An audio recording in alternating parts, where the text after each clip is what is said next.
Je vous souhaite la bienvenue à cette autre chronique Prévention Assurance. Je suis accompagné du directeur de la prévention chez ProMutuelle Assurance Montmagny-Lillet. Mathieu Labrec, bonjour. Bonjour, Michel. Mathieu, on parle beaucoup de poêle à bois, puis et souvent, on revient là-dessus, le danger des poêles à bois. Ouais. Sauf qu'il y a encore beaucoup de gens qui se chauffent avec des fournaises à l'huile, et pourtant, c'est pas moins dangereux, là. Effectivement, fournaise à l'huile. La semaine passée, on parlait du chauffage électrique. Il y a 2 semaines. Cette semaine, chauffage à l'huile, il y en a encore beaucoup. Des installations neuves, peut-être un peu moins. Vu l'environnement, toutes les attentions qu'on veut porter à l'environnement. On voit encore dans l'avenir, les fournaises à l'huile, je suis pas sûr. Surtout avec le mazout, le pétrole, que les gens tendent à changer de consommation. Alors, c'est ça. On en voit, je dirais, des installations neuves de moins en moins. On voit encore des installations peut-être des années 70-80, des installations qui commencent à avoir de l'âge, qui sont peut-être plus ou moins appropriées pour maintenant côté efficacité. Et les gens changent le système quand le système est désuet. Et désuet ou nécessiterait trop d'entretien. Il y a aussi des programmes, je n'ai pas vérifié pour celui-là, parfois pour les remplacements d'appareils de chauffage aux bouches, c'est qu'il y en a eu. Chauffage à l'huile, ça serait à vérifier sur Internet, simplement, voir s'il n'y a pas des programmes avec des incitatifs financiers pour remplacer ces appareils-là, pour des appareils électriques, par exemple. Donc, on commence avec... Notre chauffage à l'huile. Comme tout système de chauffage, ça nécessite un entretien.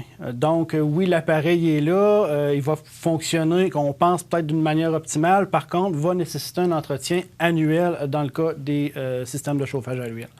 Pourquoi? Pour aussi éviter le risque d'incendie puis d'intoxication au monoxyde de carbone, qu'on va reparler un petit peu plus tout à l'heure. Le fait d'entretenir ce système de chauffage-là à l'huile va nous permettre d'avoir une meilleure combustion de notre huile, puis va favoriser justement un rendement optimal de notre appareil. Bien sûr, on va assurer la sécurité de notre famille, justement, aussi. Puis l'entretien, ça va être une partie intégrante parce qu'on veut que notre système, justement, fonctionne bien, qu'il n'y ait pas de problématique. Parce qu'on sait que vu qu'il y a une combustion, par exemple, de bois, d'huile ou de tout autre, si on veut, matériel, ça va produire, des gaz. Puis on veut que ces gaz-là s'évacuent bien aussi par l'extérieur. Fait que oui, on a notre appareil. Et c'est là l'importance, là. C'est là l'importance. On a l'appareil, on a la cheminée. Fait qu'on a quand même plusieurs vérifications à faire. Rapidement, je vais donner quand même des consignes générales. Par contre, il faut vraiment se fier au guide d'installation puis notre manuel du propriétaire ou ce que va nous dire le spécialiste. Donc, encore là, il y a certaines consignes générales qui vont s'appliquer à tous. Par contre, pourraient être différentes selon le type d'appareil. Il ne faut pas oublier les filtres aussi. Donc, on a parlé des appareils, les cheminées, les filtres. Il y a quand même beaucoup de composantes. Pourquoi les filtres? C'est l'air qu'on respire, c'est l'air ambiant. On veut qu'ils soient de bonne qualité. Fait que c'est important vraiment de les vérifier, de les nettoyer, puis de les remplacer également. Excuse-moi, la cheminée, on ne ramène pas ça, une cheminée de chauffage à l'huile? Cheminée, c'est un petit peu... effectivement, ça ne produit pas nécessairement de créosote comme un appareil au bois. Par contre, dans la vérification des cheminées, il faut s'assurer qu'il n'y ait pas, par exemple, un nid d'oiseau dedans. Il faut s'assurer que notre gaine de cheminée, par exemple, soit en bon état. Je vais en parler tout de suite, justement, des cheminées. Je peux embarquer tout de suite dessus tant qu'on est dans les cheminées. Cheminée peut en avoir différents types. On peut parler des cheminées de type A, des cheminées en briques, aussi qu'on peut voir avec une gaine en intérieur. Ça peut être, par exemple, une gaine en acier inoxydable, ou ça peut être des boisseaux d'argile, des boisseaux de béton. Cette cheminée-là, même si notre appareil ne dégage pas nécessairement de créosote comme un appareil au bois, peut justement subir l'endommagement dû à la chaleur, le froid, le gel, le dégel, les intempéries, la pluie, la neige. Donc, pourrait arriver que, peut-être qu'il y a une infiltration d'eau, on est capable de remarquer qu'il y a des traces, justement, des boisseaux qui sont cassés, ou vraiment de la brique qui va s'effriter. Fait qu'on a quand même une certaine vérification à faire au niveau de la cheminée pour s'assurer que ça ne nous cause pas de problème. Donc, par exemple, le refoulement justement des gaz. Si les gaz s'évacuent d'une manière qui n'est pas adéquate ou il y a une restriction dans notre cheminée, ça peut amener justement que la combustion va se faire. Les gaz pourraient refouler à ce moment-là en partie dans la maison. Puis ça va nous emmener d'autres problématiques. Comment faire pour la vérifier? Dans le cas de nos cheminées de briques, ou nos cheminées, c'est vraiment d'y aller par la trappe de ramonage. Donc, à ce moment-là, on va ouvrir notre trappe, on va, par une journée ensoleillée, on va glisser un miroir à l'intérieur. Normalement, ça va nous permettre de voir sur toute la longueur de la cheminée. Puis à ce moment-là, on est capable vraiment de voir, bon, est-ce qu'il est obstrué, est-ce qu'il y a des boisseaux de cassés, ou est-ce qu'il y a d'autres problématiques. Tu parlais d'oiseaux, là. Oui. Les oiseaux peuvent faire leur nid... Ils pourraient faire leur nid à l'intérieur. Ils ont l'été pour le faire. Ils ont l'été pour le faire, ils ont du temps suffisamment pour le faire. Fait que c'est vraiment de s'assurer que, oui, on pense que ça dégage juste des vapeurs ou des résidus, pas nécessairement des résidus, par contre, pour s'assurer de notre bon fonctionnement d'appareil, on va vérifier notre cheminée quand même. Différents systèmes de chauffage, en fin de compte. Système à air pulsé qu'on va voir, qui va être composé d'un brûleur qui va brûler en fait notre mazout dans la chambre de combustion du générateur d'air chaud. Ces gaz de combustion-là qui vont être chauds, justement, vont permettre vont produire la chaleur, en fin de compte, qui va être soufflée à l'aide d'un ventilateur dans notre maison. C'est des systèmes qui sont bien souvent qui sont très efficaces, vont justement permettre de chauffer l'ensemble des résidences, vraiment des fournaises, des systèmes qui étaient adéquats dans ces années-là, qui étaient très bien fonctionnels, pas nécessairement beaucoup de bris non plus, s'ils étaient entretenus convenablement. Puis ces gaz-là, finalement, bien, comme on le disait, sont évacués soit par une cheminée, ou même ça pourrait être un évacuateur mural. Donc, plutôt qu'une cheminée qui va sortir en hauteur au toit, ça va être un évacuateur qui va sortir sur le côté du mur. C'est des choses qu'on va voir aussi. Encore là, il faut s'assurer d'avoir le bon évacuateur pour le bon appareil. Ça, on va trouver ça dans nos guides du fabricant. Donc, on a parlé de notre fournaise à air chaud, à air pulsé. Maintenant, notre chauffage, système à l'eau chaude. Système à l'eau chaude qu'on retrouvait peut-être un petit peu plus à l'époque. Par contre, maintenant, il y a des nouvelles chaudières électriques aussi qui vont venir remplacer parfois ces systèmes à l'huile-là. Système à l'huile à l'eau chaude, ils vont bifurquer, si on veut, vers un système électrique à eau chaude. 3 composantes de base. Il va y avoir une chaudière, justement, qui va permettre de chauffer notre eau.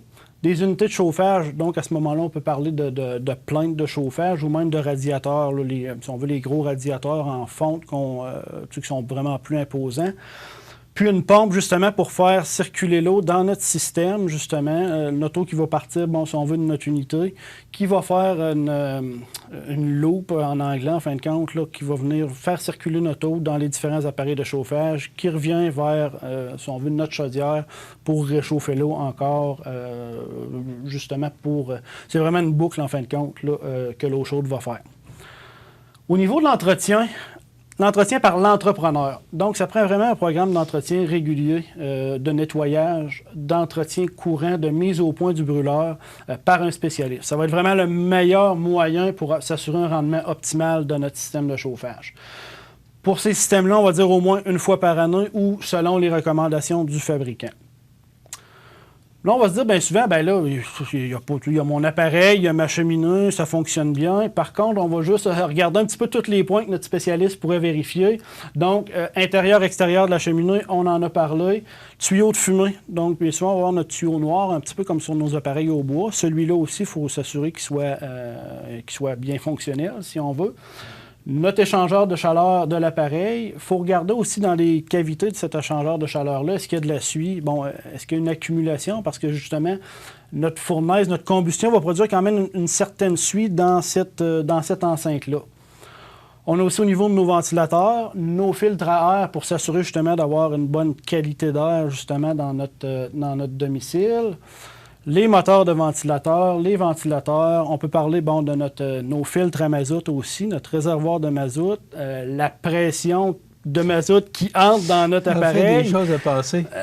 Puis ça, en fait, tous les dispositifs aussi de sécurité de l'appareil. Fait que rapidement, on regarde ça de loin, on se dit, ça fonctionne bien, j'ai pas de problème, ça chauffe, on a de la bonne chaleur. Pas de problème. Tant que ça marche, il n'y a pas de problème. Mais non, si on veut justement que toutes ces composantes-là fonctionnent de manière optimale, c'est important qu'elles soient vérifiées. Encore là, le pourquoi un peu du professionnel aussi. Il y a beaucoup de points quand même. Là, on parle de moteurs, de ventilateurs, si on veut, de démonter certaines parties. Encore là, il vaut mieux confier ça à un spécialiste qui, lui, c'est son travail, en fin de compte. Entretien par le propriétaire, encore là, ça peut être un peu plus limité. Justement, peut-être les filtres, on s'entend, un filtre à changer, ça peut être quand même assez simple à faire. Par contre, c'est vraiment de se limiter aux connaissances du propriétaire, en fin de compte, de l'appareil.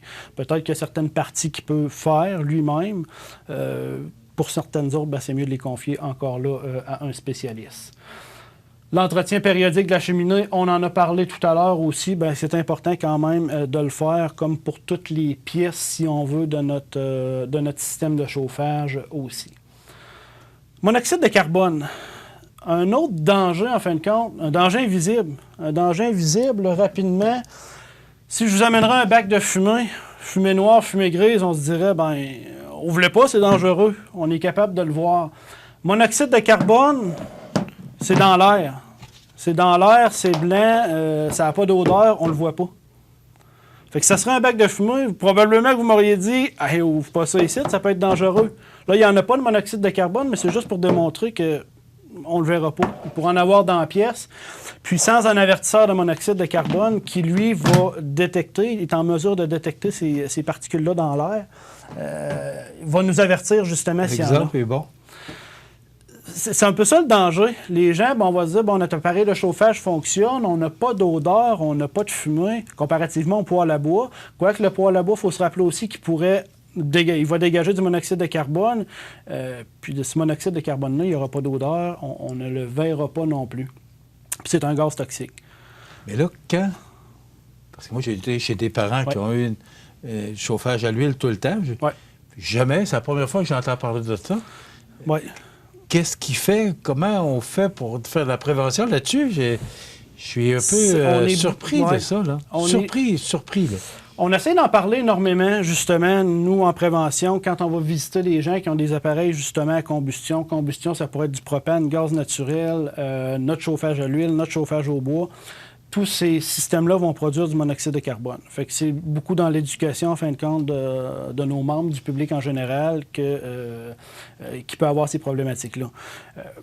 Justement, le but, c'est d'en parler le plus possible. Puis le fait que ça soit inodore, incolore, ben, comme les gens ne le voient pas, ben, souvent, ils ne croient pas. Mais c'est vraiment, dans les journaux, là, à tous les ans, aux nouvelles, il y a des accidents, puis ça peut entraîner... Parmi les premiers symptômes, peut-être qu'on peut voir, ça va être des étourdissements, des maux de tête, ça peut aller jusqu'aux pertes de connaissance, puis ça peut aller jusqu'à la mort aussi, là. Fait que c'est un point qui n'est pas à négliger du tout. Et comment on fait pour le prévenir? Pour le prévenir, ça va être vraiment... l'entretien de notre appareil, premièrement, ça va être un bon point, justement, pour s'assurer que mes gaz de combustion soient bien évacués, que mon appareil fonctionne bien. C'est s'assurer d'avoir un avertisseur. Je dirais vraiment, c'est l'avertisseur de monoxyde de carbone qui va nous aviser, justement, s'il y a un problème. Bon, question quiz. Oui. Ça prend un avertisseur, oui. Mais on sait que le chauffage à l'huile est au sol, à la cave, là.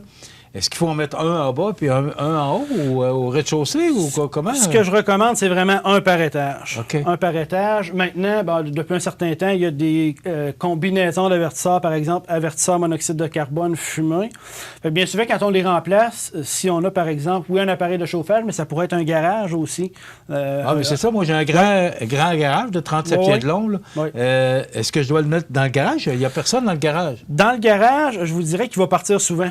Parce que, par exemple, vous allumez votre véhicule, il va y avoir un dégagement, vous ouvrez la porte du garage, vous sortez, bien là, le monoxyde de carbone va s'évacuer. Fait que si vous le mettez dans le garage, il va sortir souvent. C'est vraiment de le mettre à l'extérieur du garage, près, par exemple, de la porte, tout dépendant des cas, puis un par étage. Notre monoxyde de carbone, comparativement à certains gaz, son poids dans l'air, si on veut, va être à 0,96. L'air, c'est 1, donc c'est un gaz qui va se mélanger dans l'air. Comparativement au gaz propane, qui, lui, sa masse va être plus importante. Le gaz propane va avoir tendance à être près du sol. Et ça sent? Et ça sent. Justement, de par le produit qu'ils mettent à l'intérieur. Parce qu'il dégage une odeur, le propane, tandis que le monoxyde de carbone, monoxyde de carbone ne dégage pas. Puis le secret, c'est vraiment qu'il y a seulement l'avertisseur de monoxyde de carbone qui peut nous avertir, justement, qu'il y en a dans notre pièce. Fait qu'encore là, c'est un point très important. Nous, on fait beaucoup de prévention là-dessus. Puis de ne pas attendre, justement, de se poser des questions, de commencer à avoir des symptômes. Parce qu'en plus, ces symptômes-là, bien souvent, les gens vont les relier à autre chose. Puis bien souvent, ils vont venir que, les gens vont devenir confus avec les symptômes, puis ils ne penseront pas nécessairement que ça va être leur appareil de chauffage. Donc, à ce moment-là, leur état peut se dégrader jusqu'à entraîner une perte de connaissance, puis même la mort là, dans certains cas. En conclusion, aussi, si vous changez vos appareils de chauffage, important d'aviser votre assureur. Donc, c'est simplement d'appeler votre agent d'assurance, puis d'en discuter avec lui. Puis, peu importe le système de chauffage, électrique, huile, bois, prochainement, on va reparler du chauffage au bois aussi.